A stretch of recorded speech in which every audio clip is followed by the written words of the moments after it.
Hi, Thomas Goss. It's great to see you again. How are you doing? I'm doing fantastic. I'm in my element. I'm not allowed to go outside, or I wasn't for 8 weeks. So, hey, that's fine. I'll just compose some music, and yeah, just having a blast. How are things down your way? Well, look, things are fine. Obviously, I miss music very much, but these series of videos have been keeping me very busy, and I'm hoping that they serve as a bridge from the orchestra family to the audience, and vice versa. So I'm pretty happy about it. I have to say, I'm really excited about speaking with you and the other composers and residents that we've been privileged to have on board with us. And your relationship with us is exceptionally important to me on a number of different levels. Now, we've known each other since 2002 when I conducted Thani and the Kiwi. It was recently released on Radio New Zealand, audio on demand. So I was actually really excited about that, and I had to listen to it again, and I thought, oh, it's just, the playing was so sincere. This was the recording we did several years later with Orchestra Wellington. And actually, it's fun to listen to those players interpreting the music. But the way that we got together on this was that I was a relative newcomer to New Zealand. I was just having fun exploring this beautiful country. And my now wife, then girlfriend / fiance, was showing me everything, showing me what was best about it. She was playing with APO at that time, and I was just looking for projects to do, something fun. And the idea of taking How the Kiwi Lost His Wings and turning it into sort of a big epic replacement for Peter and the Wolf kind of took over. And we worked on that, and we had Alwyn Owen's blessing, the original Radio New Zealand author of the Pokey the Kiwi series. I just basically worked on it. And what was cool about that particular year that I was composing it was that Erica was living with me in San Francisco at that time. So it was really easy to find inspiration and to have somebody's nice ear there to kind of listen to what I was doing and to help me with the horn parts if I needed it. And then it all sort of came together, and we flew back to New Zealand. And then at that time, I started working with you on the score and on the presentation.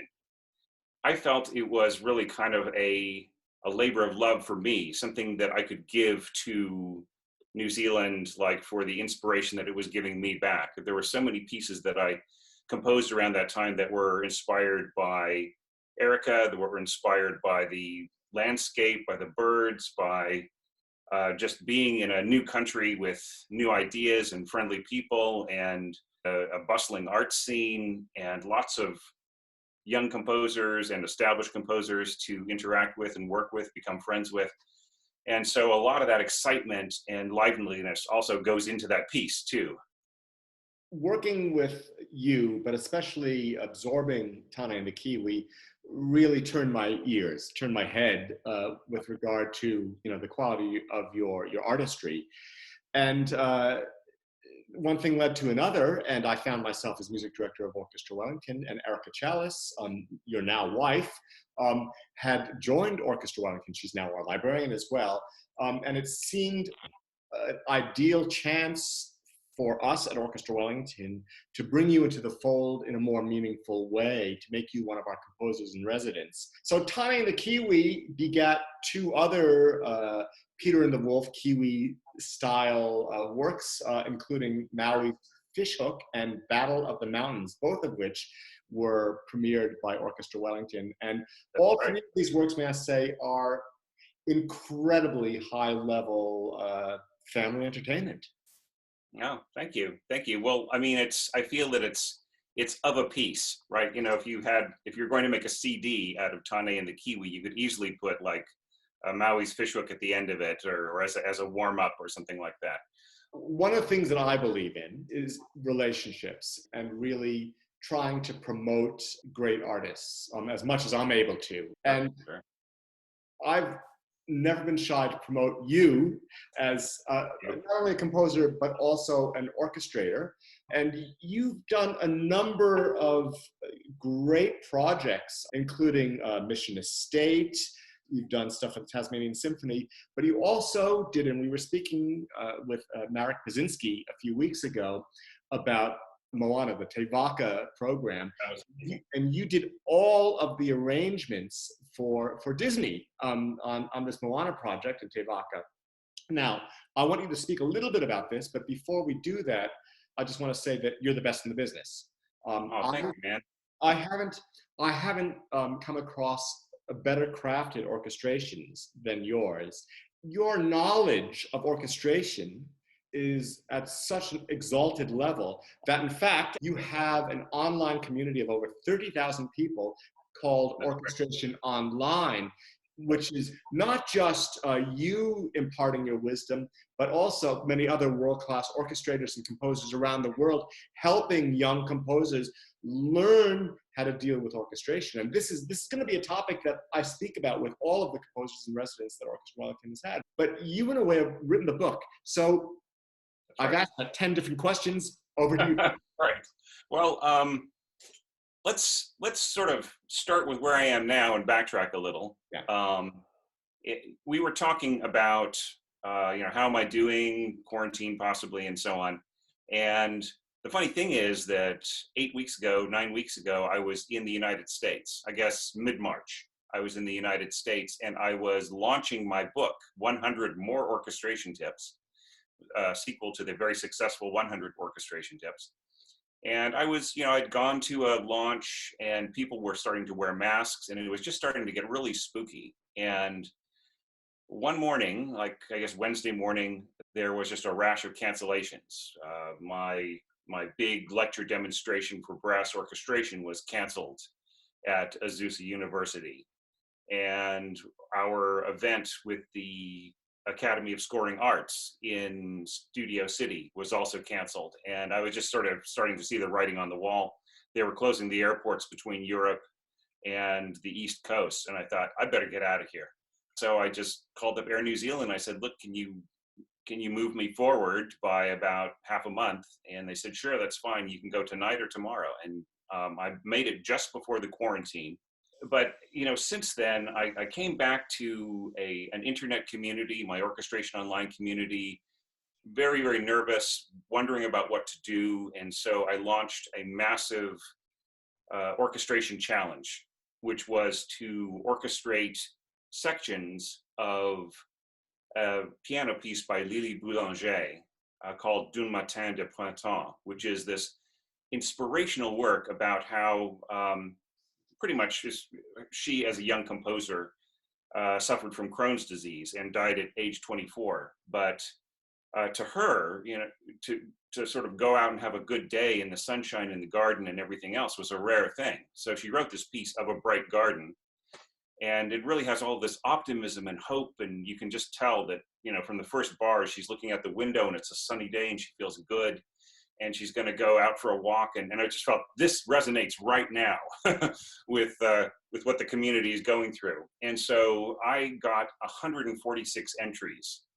Every other day, I'll sit down and I'll do like 5 or 6 hours of evaluating on screen voiceover and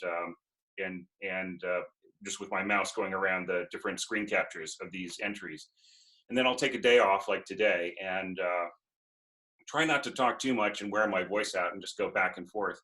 What I feel is really great about this, not the 146 entries or whatever, it's not just the fact that people are stuck at home and they don't have anything to do and, they might as well do this.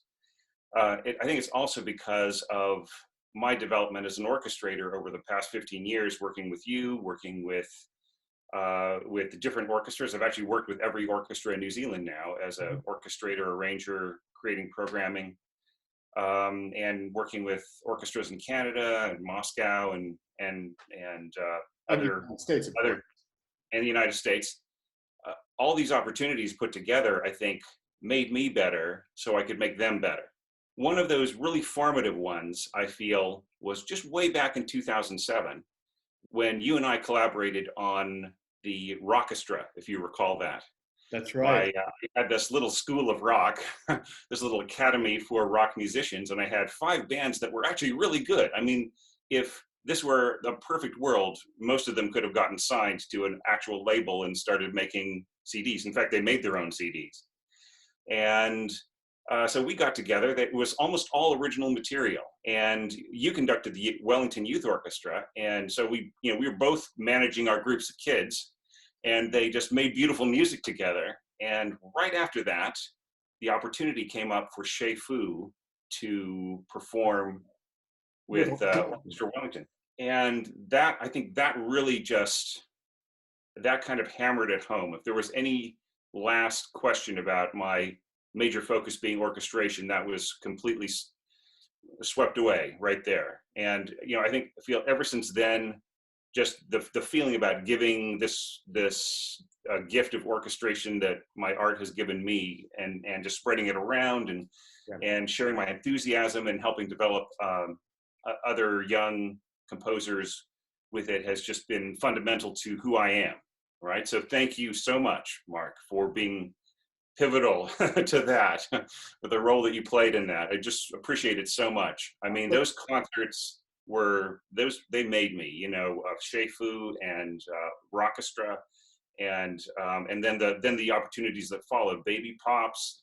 I created 15 Baby Pops programs for Orchestra Wellington. Yeah. Some of them 2 in a year. One of the jobs, in my view, of a music director is to recognize talent and then to promote it. It's just, the business lives and falls on relationships. Personal relationships maybe, but mainly professional ones, artistic ones. If you find an artist that you believe in, why wouldn't you use them? If they're creating a real link with the musicians and the audience, it's a no-brainer as far as I'm concerned. We are the winners, more than you are, as far as I'm concerned. To have you in town, always accessible to us. Sure. Every orchestra in the planet would be envious of what we have in orchestra. Oh. Well, I just think it's really fun. It's like, it's a job and it's a professional thing, but it is like this wonderful opportunity. It's sort of like having a swimming pool I can jump into or something. They say, hey, Thomas, can you score something or other for the schools tour, like some fun pop song for the encore. I'm happy to do it. It's just, unless I think the only time I turned down a job was actually when I went on tour, on my book tour, and then there was an emergency, and that's the only time I've turned down an offer, or even it's just really, it's so fun to have such dedicated musicians, great leadership, and just pushing the my arrangements as far as they can go. That's what's so fun, just the commitment. Like you were mentioning Battle of the Mountains, the musicians really believed in it, and you'd given me the chance to prove myself to them. So so there are just so many things like that. And in addition, all of these little Baby Pop shows, I started to sneak in. That's right. Well, I want to talk about that, because not only have you invented new Baby Pops programs, which I peddle around the world, but we have so many different shows based on various topics. It's brilliant. Right. The library is great. Your work with our education extends not only to orchestrating and composing, but also to presenting. Do you want to speak? That was so fun. How on earth did you get into presenting? The whole presenting thing is that, like, I've trained to give speeches, and also as a singer. I took vocal training for 12 years, and I'm not saying that I'm an actor, or that I don't think that I have the talents of a Captain Kangaroo or a Fred Rogers, but I still think that, like, I'm passionate about the music that I scored, and I kind of know how it should be pushed at the audience, how to spark the interest in the music that I'm excited about for them. So I had the wonderful opportunity of being a farmer, of being a wizard, of being a pirate, and a couple of other fun guises. And I'm probably too busy to do that now. Maybe I'm getting a little too old and fat, but I just so enjoyed hopping around on stage and speaking in funny accents. Hope I wasn't too unintelligible. And it was a great culmination of like the presenting work that I did with Radio New Zealand, and then creating these programs, and also singing, and just composing and orchestrating, all just stuck in this one big package. So that was huge fun to do. It's sort of like one of those, oh well, career is calling, you could go and do that around the world. Well, when all is said and done, I'd rather just be sitting here in my studio and cooking up new arrangements and orchestrations and other things, rather than being on stage. I was actually presenting the day of the Mission Estate concert, and the music director of the rock band section of it was saying, "Hey, why don't you come down? Melanie C wants to talk to you, and and Sharon Core thinks you're awesome, and you get to meet Billy Ocean." And I was thinking, well, that's great, but I've got my own show to do. What's fascinating about our relationship, of course, is that I was working in New Zealand, you working in the Bay Area, and now things have switched a little bit. So, I'm the music director of one of the Bay Area orchestras, but I note that you've not only did you work with, of course, San Francisco Symphony chamber players, but you've also worked with Santa Rosa Symphony, which is in Sonoma, and the Marin Symphony in Marin County, two excellent, what they call freeway philharmonic orchestras. Vallejo has got some great players in it, so I was just really excited to hear that you were. Yeah, well, look, it's the nature of the freeway philharmonic system in the Bay Area. Right. So in Vallejo, we have to stay away from Marin's dates, and we have to stay away from Santa Rosa's dates, which sometimes is easier said than done, because we share so many of the same players.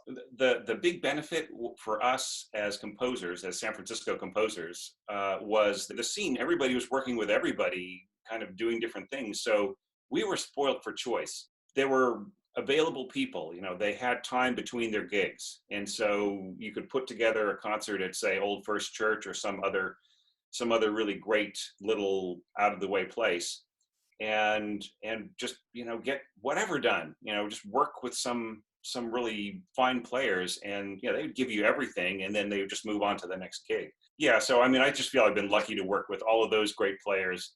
There were just people just kind of doing their own things, having their own little quartets, who were just fantastic.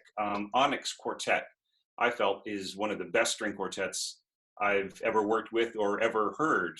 They played the Mendelssohn E flat, and it was like it had been written yesterday.